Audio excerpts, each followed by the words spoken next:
ওং গাং গণপতায় স্বাহা আলেম্মান গোত্রস্য ওং ক্লিম। তো আশা করি তোমাদের এই সেকেন্ড পার্টটা দেখতে খুব ভালো লাগবে। আর এখানে আমি ঠাকুরের সাথে একটু সেলফি তুলছিলাম। ঠাকুরের মুখটা এত মিষ্টি ছিল যে মনে হচ্ছিল যে সারা দিন ঠাকুরের পাশেই এরকম থেকে যাই। তো তারপরে এখানে বাবাকে একটু ফটো তুলে দিচ্ছিলাম। আর এখানে দেখো আমার এক জেঠুর ভাইরাল ডান্স।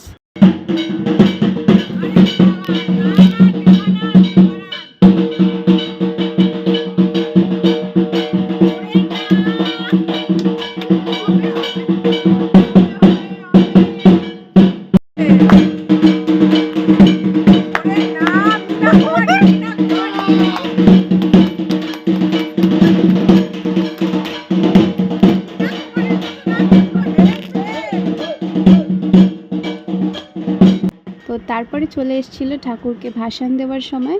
তো বাবা আর এই দাদাটার বাড়িতেই পুজো হচ্ছিল, হোয়াইট কালারের যিনি টি শার্ট পরে আছেন। তো ঠাকুরকে তারপরে তুলে নামানো হয়েছিল বরণ করার জন্য।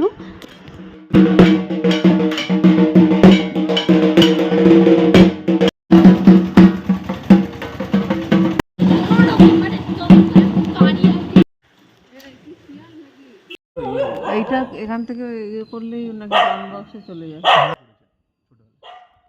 সেকেন্ড পার্টেও আমি ঠাকুরের ভাসানটা শেয়ার করতে পারিনি তোমাদের সাথে। তো ওয়েট করো থার্ড ব্লগের জন্য, ওটাই লাস্ট হবে। তো টাটা আজকের জন্য সবাইকে।